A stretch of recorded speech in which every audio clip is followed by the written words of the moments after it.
Okay, so that intro there, you've just seen the same thing a couple of times, and one of those I was using the Line 6 Helix, obviously, and the other one I was using the Neural DSP Archetype Tim Henson plugin. New plugin, which came out yesterday. I gave it a quick try and put together some tones for it, and I quite like it, and I think it's kind of cool and a nice addition to the Neural DSP kind of plugin world. I think it's probably my favourite since the Pliny one, and it's nice to have something that's fairly versatile and not based around a PV5150, as quite a lot of the other ones kind of are. So I was asked if I would kind of see if I could get somewhere close with the Helix. So I've spent a bit of time doing this. I'll just talk you through now what I think is going on with the plugin and stuff. So the white amplifier, I think, is something Matchless based.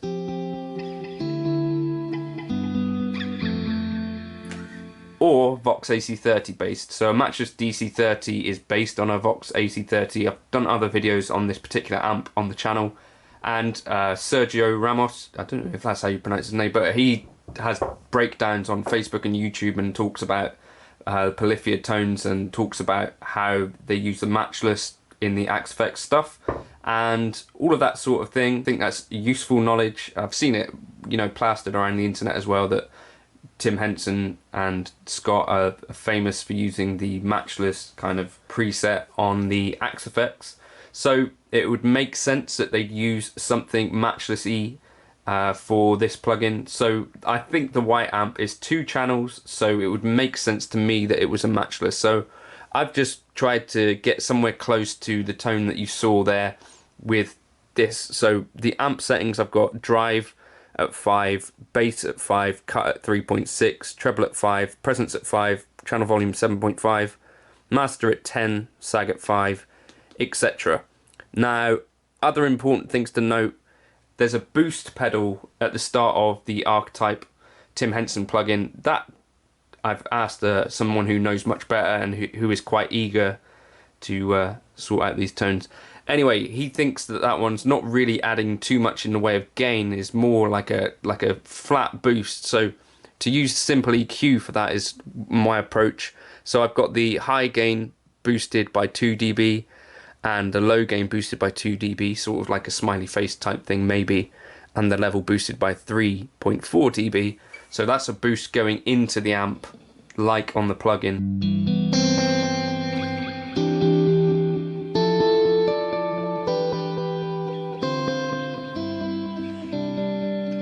Okay, and then I've got a low-high shelf here, giving it a little bit more weight in the low end. Typically, the Neural DSP stuff has quite a lot of low-end activity. In fact, I might even bring that down a bit so it's even lower. I've done other videos about this particular technique.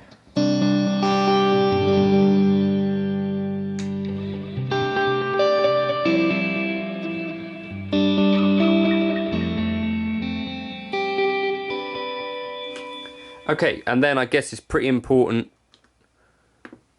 to note that there's a dual cab here. So I'm using the Bluebell Celestian Blue. Typically you'd find that sort of thing in a Vox type amp as well, so that's kind of why I picked that, with a 57 dynamic 1 inch away. And then the other one, a kind of darker speaker, the 1x12 Lead 80, so that's a Celestian Mezza speaker, and I'm using the 421 dynamic mic there, 1 inch away, slight low cut, but probably not anything that you'd actually hear. And aside from that, I've just got the vintage digital doing the delay stuff. The feedback, I find it difficult to find stuff which lasts quite as long as the Neural DSP stuff in terms of feedback, which is weird because on the Quad Cortex the feedback is not super long. But anyway, that's where I've got that set. You could have even more feedback, but I think in general you probably want a bit less delay than what we've got going on here. And then I use the dynamic hall to mimic the reverb. 13.5 seconds decay, 50 milliseconds pre-delay, big room size, big diffusion, damping at 6 kilohertz, mix at 50%, as that's kind of the default for Quad Cortex stuff. Quite high mixes.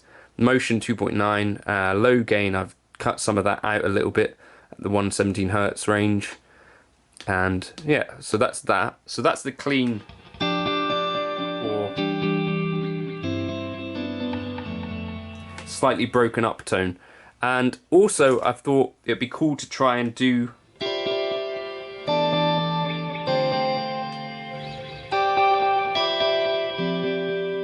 something that can mimic that kind of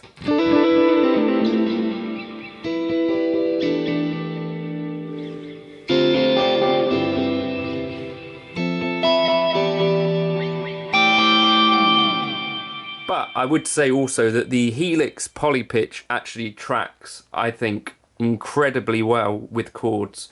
The Neural DSP plugin, if you're still watching the video now, to tell the difference between the two, you should probably listen to that very last bit where I'm using a pitch up +7. That will give you quite a clear indication of how the Neural DSP plugin tracks compared to the Helix. I guess it's not necessarily totally pretty. So here I'm using the Poly Capo interval +7, stable tracking, 7 auto EQ, and the mix at 43.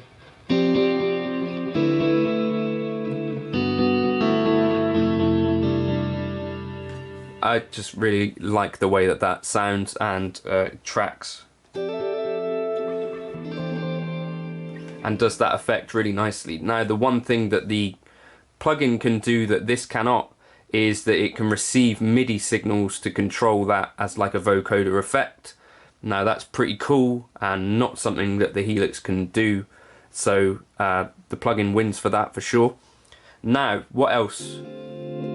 Also actually I put together, let me just save this, I did put together a dual vocoder kind of preset here.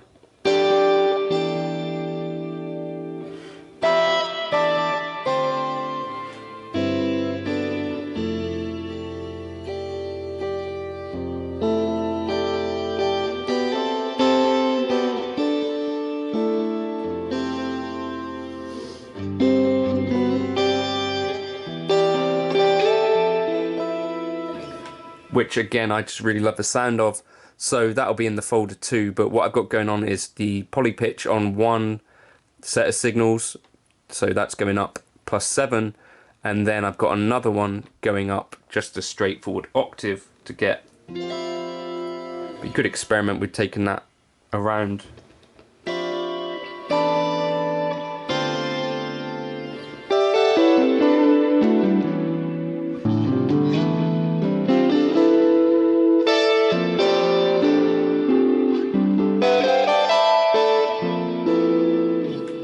As I say, I think the Helix pitch just tracks incredibly well, especially with these chords. So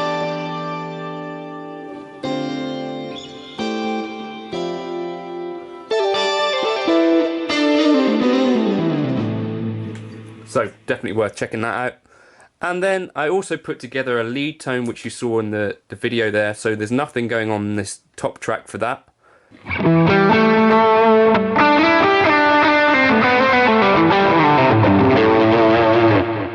And the way that I put that together was using the Placated Dirty. So this is a Friedman BE100. Someone who was eager to help also kind of pointed that one out to me. And I think that can get you sort of close to that pink amp. So somewhere between the Matchless Channel 1 and 2 or a Vox or the Friedman BE100 is probably where I would consider pointing your efforts and your attentions if you're looking to replicate the tones of the Archetype plugin. So drive at 4.6, bass at 5, mids at 6, treble at 4, presence at 3.9, channel volume at 9.5, master at 7.9, sag dimed, HBE on, C45 on, and something like that. Then we've also got the low gain, a bit more of a push there.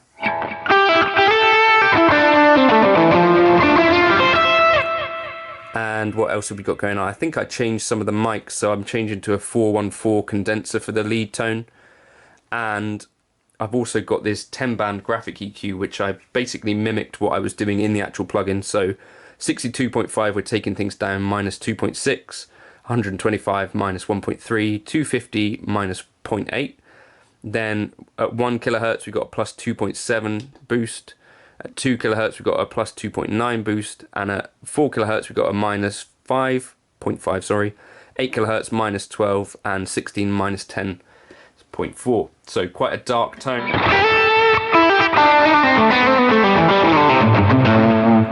And then I'm also taking the mix way down for that to minus 31. And similarly with the reverb, I'm taking that down to minus 33. Anyway, hopefully that gets you in the ballpark of some of those tones that I was getting out of the plugin. I think it's a good starting point maybe. Hopefully that's useful to one or two people that were interested in replicating some of those tones. As I say, I think it's a pretty cool plugin. Some of the vocoder effects you can't really achieve with the Helix as it is at the moment, particularly being MIDI controlled and stuff, as in like you can actually sort of play it like a keyboard if you wanted to. But aside from that, I think hopefully that could get you somewhere in the ballpark, and particularly I really like the sound of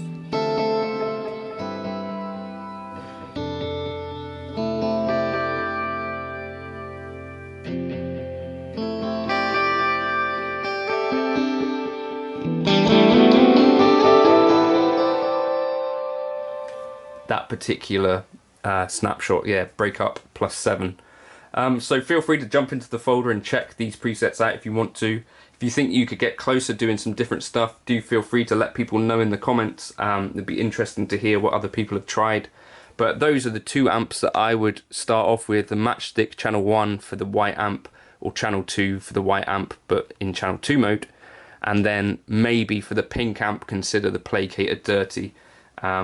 Yeah, catch you in another video soon. If you wanted to like and subscribe, I hope that was helpful to one or two people. See you in another video soon. Cheers.